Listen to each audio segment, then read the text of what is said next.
1700 anos antes do nascimento de Cristo, numa terra distante, uma dinastia de reis selvagens governava um povo chamado Shang. As lendas falam de sacrifícios bárbaros, milhares massacrados por decretos reais.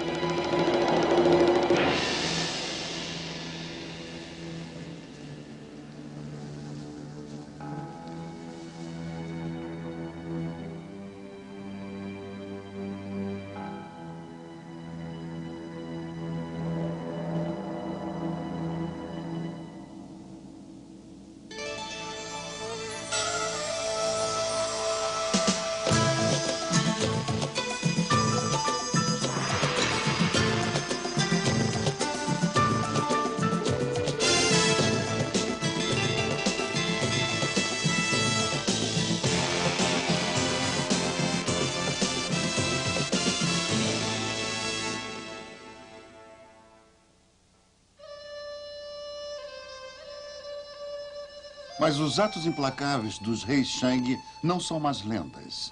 Agora sabíamos que, na verdade, eram bem reais. A busca dos Shangs pela dinastia é muito anterior ao início da civilização ocidental. Aqui, isolada no Oriente, floresceu a mais remota das antigas civilizações, numa terra chamada China.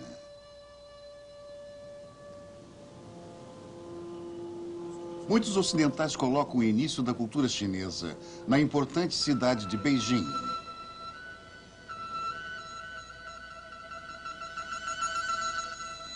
Aqui, entre os muros da esquecida cidade, o destino de incontáveis cidadãos era decidido por uma sucessão de imperadores todo-poderosos. Mas para o arqueólogo da Universidade de Harvard, Robert Muroshiki, os imperadores da China eram herdeiros de uma tradição muito mais antiga, uma tradição nascida do poder, do sacrifício humano e dos misteriosos ritos de Shang. O Dr. Muroshiki diz que as primeiras dinastias da Idade do Bronze na China foram mencionadas detalhadamente nos antigos textos das dinastias Shu e Han. Mas elas foram mencionadas de uma maneira quase legendária. A dinastia Shang saiu da lenda para o fato arqueológico com a descoberta dos ossos oraculares e sua escavação na capital de Shang, perto de Anyang.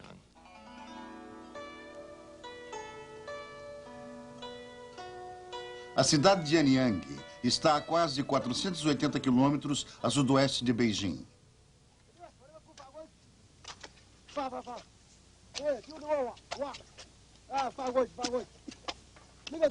Aqui, em 1928, arqueólogos chineses fizeram uma extraordinária descoberta.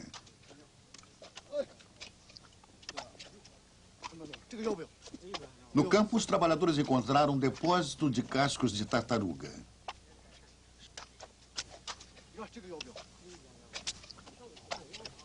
Os cascos estavam cobertos com misteriosas inscrições, estranhas profecias, escritas em antigos caracteres chineses. Depois de anos de pesquisa, os primeiros quadros da vida da corte Shang começaram a surgir. Há 4.000 anos atrás, os sacerdotes reais usavam o calouro para quebrar os cascos, depois interpretavam os pedaços, predizendo a chegada de uma batalha, o nascimento de um príncipe ou o sucesso de uma grande caçada. Os cascos também listavam os nomes dos reis Shang. Regentes considerados míticos, como o rei Arthur e sua corte, eram agora parte da história da China. A descoberta incentivou os chineses a ampliar sua pesquisa.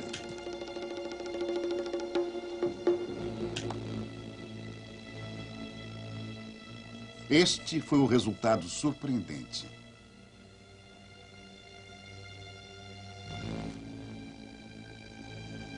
Em Anyang, os arqueólogos descobriram uma série de mausoléus reais de Shang.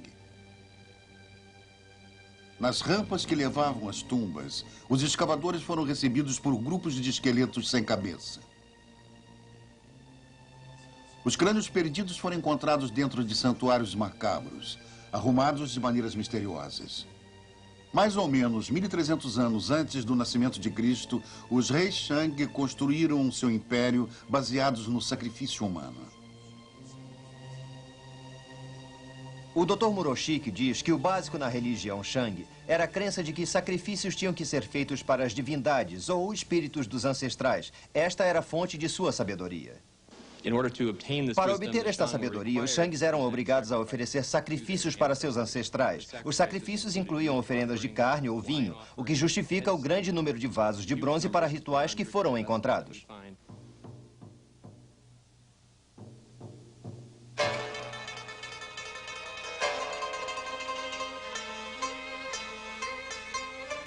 Os Shangs valorizavam o bronze muito mais do que o ouro. Nestes vasos, os reis ofereciam tributos a seus deuses e o controle real sobre os recursos que cada peça de bronze exigia era absoluto. Eles eram um símbolo do direito divino que os reis teriam, anos mais tarde, de serem chamados de os mandatários do céu.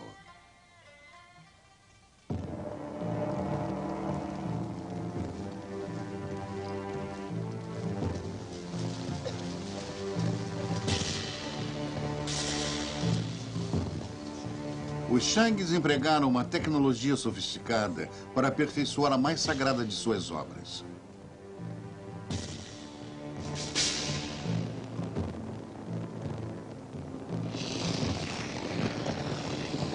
Enquanto os artesãos do Mediterrâneo estavam apenas começando a trabalhar com metais, os chineses já tinham transformado o trabalho em bronze em arte.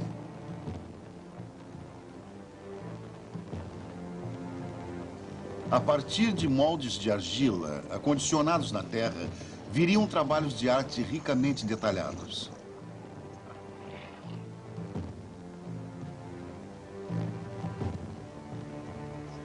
Os bronzes de Shang eram cobertos com símbolos de grande terror, mas estes poderosos regentes também eram capazes de intimidar.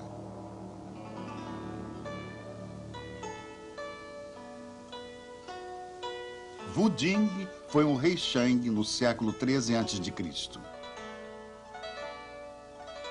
A maioria de suas realizações militares e políticas foram atribuídas à sua esposa favorita, Fu Hao.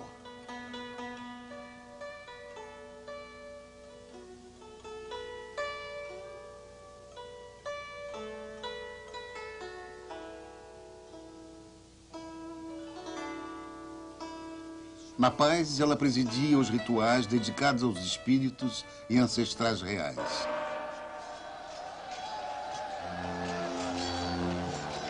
Na guerra, esta notável mulher era o maior general dos Shangs.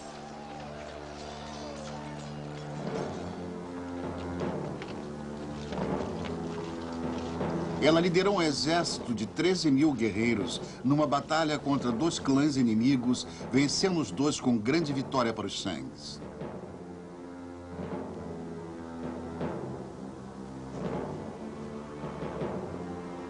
De acordo com a lenda, quando Fu Hao morreu, o rei ficou desolado. Ele chorou abertamente em seu funeral e lamentou sua morte até quando ele mesmo morreu. Com o passar do tempo, o reino que eles ajudaram a criar também pereceria. A aristocracia Shang era viciada em caçar e guerrear por volta de 1000 a.C. Eles descobriram um vício mais insidioso, o álcool.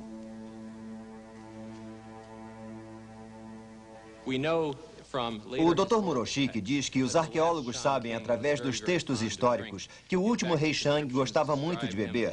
Na verdade, os textos dizem que ele construiu tanques que encheu com bebida alcoólica e reservatórios suspensos para carne no meio da floresta. Assim, ele poderia sair e se banquetear onde quer que ele quisesse, apesar da grande pobreza de seu reino. É bem possível que os recipientes de bronze para rituais usados pelos Shangs com tanta satisfação também tivessem efeitos psicológicos que diminuíam sua capacidade de governar. As inscrições gravadas nos cascos quebrados pelo calor de Anyang tinham aberto uma nova janela para o interior da vida real de Shang. Seus reis eram implacáveis.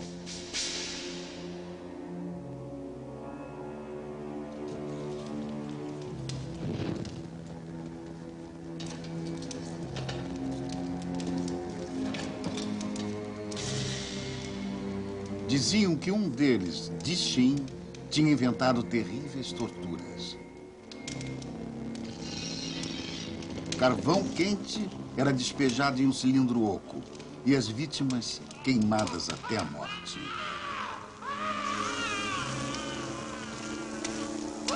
Se esses relatos são fatos reais ou ficção, talvez nunca se saiba.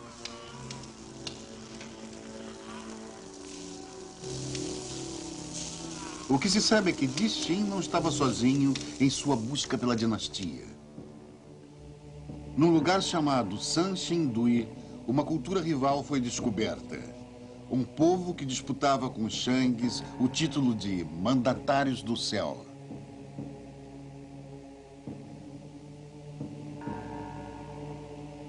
Estas máscaras Sanxindui, que foram encontradas despedaçadas, faziam parte de um misterioso ritual.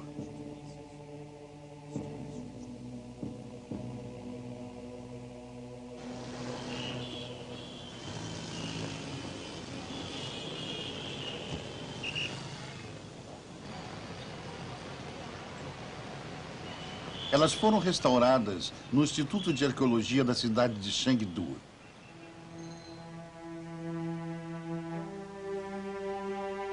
Mais de 5.000 fragmentos foram colados para restaurar esta colossal peça de bronze de quase 3 metros.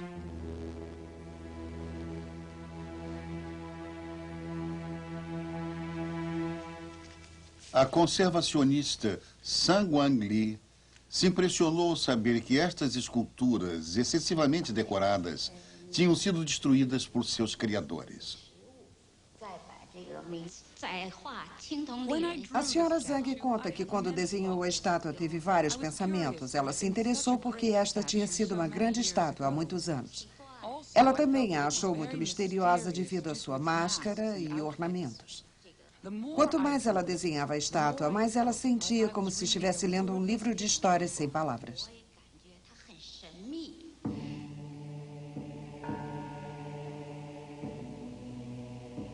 Estas obras-primas, uma vez destruídas, parecem ser a prova de uma aproximação mais racional do poder. Enquanto os Shangs exigiam cabeças humanas como uma exibição de força e autoridade, os regentes de Sanxindui conservavam suas populações e, em seu lugar, decapitavam estátuas.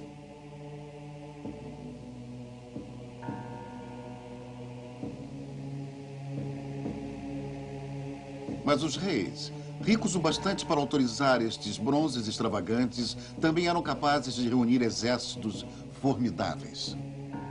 Culturas como a Sanxindui talvez tenham enfraquecido os Shangs e, consequentemente, abriram caminho para uma nova dinastia, um povo chamado Shu.